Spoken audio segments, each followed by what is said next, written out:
Bismillahirrahmanirrahim. Assalamualaikum warahmatullahi wabarakatuh. Halo guys, bertemu lagi dengan saya Yadin Radin. Saya mahasiswa dari Prodi S1 PGSD dengan NIM C2286206082 dari Universitas Muhammadiyah Tasikmalaya. Di sini saya akan membawakan materi yang berjudul kekerasan terhadap anak dalam perspektif pendidikan di Indonesia. Lanjut saja kepada pembahasannya. Sebelum lanjut kepada pembahasan tentang kekerasan anak dalam perspektif pendidikan di Indonesia, saya akan menjelaskan terlebih dahulu apa itu definisi dari pendidikan menurut para ahli. Menurut Ki Hajar Dewantara, yaitu Bapak Pendidikan Nasional Indonesia, menjelaskan tentang pengertian pendidikan, yaitu pendidikan tuntutan di dalam hidup tumbuhnya anak-anak. Adapun maksud pendidikan yaitu menuntun segala kekuatan kodrat yang ada pada anak-anak itu agar mereka sebagai manusia dan sebagai anggota masyarakat dapatlah mencapai keselamatan dan kebahagiaan setinggi-tingginya. Pendidikan adalah usaha sadar menyiapkan peserta didik melalui kegiatan bimbingan, pengajaran, dan atau latihan bagi perannya di masa yang akan datang. Menurut UU nomor 20 tahun 2003, pendidikan adalah usaha sadar dan terencana untuk mewujudkan suasana belajar dan proses pembelajaran agar peserta didik secara aktif mengembangkan potensi dirinya untuk memiliki kekuatan spiritual, keagamaan, pengendalian diri, kepribadian, kecerdasan, akhlak mulia, serta keterampilan yang diperlukan dirinya, masyarakat, bangsa, dan negara.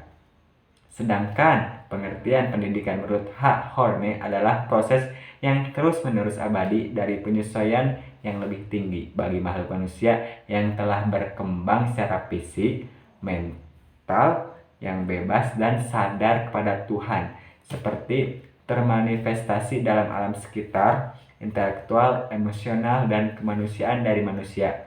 Nah, teman-teman, akhir-akhir ini anak-anak sering menjadi korban kekerasan di sekolah. Sekolah seharusnya menjadi lingkungan yang aman dan nyaman bagi anak, sehingga potensi yang terdapat dalam diri anak dapat dikembangkan. Selain itu, guru yang menggunakan slogan sekolah ramah anak nyatanya belum mengimplementasikan sekolah ramah anak. Proses pembelajaran masih berpusat pada guru dengan gaya belajar, metode strategi, model yang sesuai dengan potensi siswa. Pendidikan sangat penting bagi bangsa dan negara, menurut Amrullah dan Hikmah 2019. Namun, pendidikan yang terjadi di era sekarang ini jauh dari kata memberikan keamanan dan kenyamanan bagi siswa. Hal ini dikarenakan banyaknya tindakan kekerasan yang dialami oleh siswa di lingkungan pendidikan. Nah, teman-teman, akhir-akhir ini anak-anak sering menjadi korban kekerasan di sekolah. Sekolah seharusnya menjadi lingkungan yang aman dan nyaman bagi anak sehingga potensi yang terdapat dalam diri anak dapat dikembangkan. Selain itu, guru yang menggunakan slogan sekolah ramah anak nyatanya belum mengimplementasikan sekolah ramah anak. Proses pembelajaran masih berpusat pada guru dengan gaya belajar, metode strategi, model yang sesuai dengan potensi siswa. Menurut Amrullah dan Hikmah, pendidikan sangat penting bagi bangsa dan negara. Namun, pendidikan yang terjadi di era sekarang ini jauh dari kata memberikan keamanan dan kenyamanan bagi siswa. Hal ini dikarenakan banyaknya tindakan kekerasan yang dialami oleh siswa di lingkungan pendidikan. Data yang didapatkan dalam Simfoni PPA menyebutkan bahwa jumlah kasus kekerasan pada anak dan perempuan pada tahun 2022 berjumlah 7.190. Kasus kekerasan tersebut meliputi kekerasan yang terjadi di lingkungan sekolah berjumlah 258 kasus dengan jumlah korban sebanyak 325 anak. Rata-rata kekerasan yang dialami oleh siswa adalah kekerasan fisik, psikis, seksual, dan eksploitasi, trafficking, penelantaran, dan kekerasan lainnya. Rata-rata siswa yang mengalami kekerasan adalah siswa usia sekolah dasar SD sampai dengan sekolah menengah pertama SMP.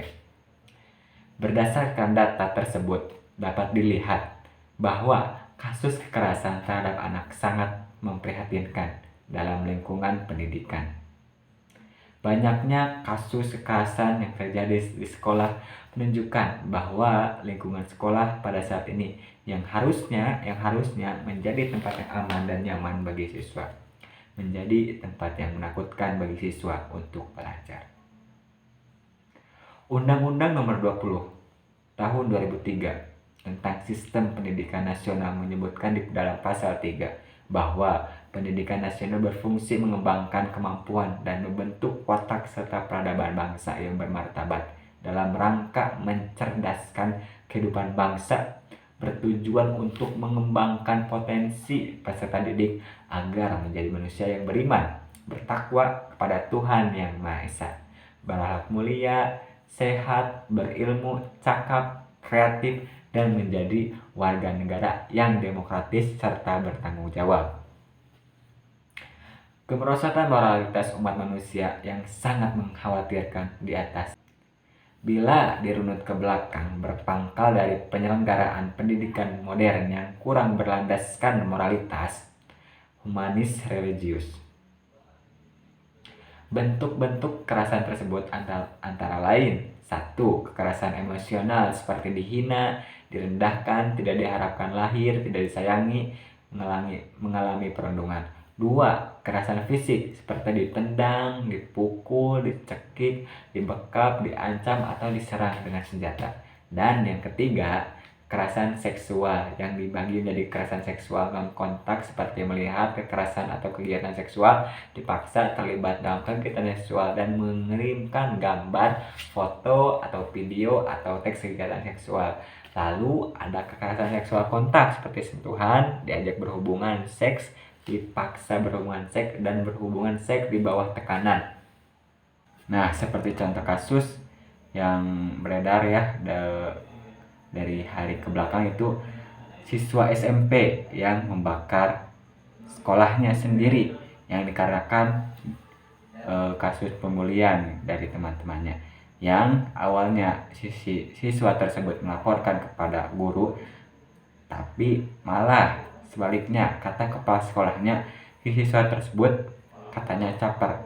Bagaimana sekolah mau menjadi tempat perlindungan anak dan pendidikan kalau yang penyelenggaranya juga bilang begitu? Nah, dari pemaparan di atas telah dijelaskan bahwa seharusnya pendidikan itu tempatnya belajar dan bermain dan mengembangkan potensi si anak tersebut agar dapat meraih cita-cita yang diinginkannya, dan agar si anak tersebut bermanfaat bagi dirinya sendiri, keluarga, bangsa, dan agama.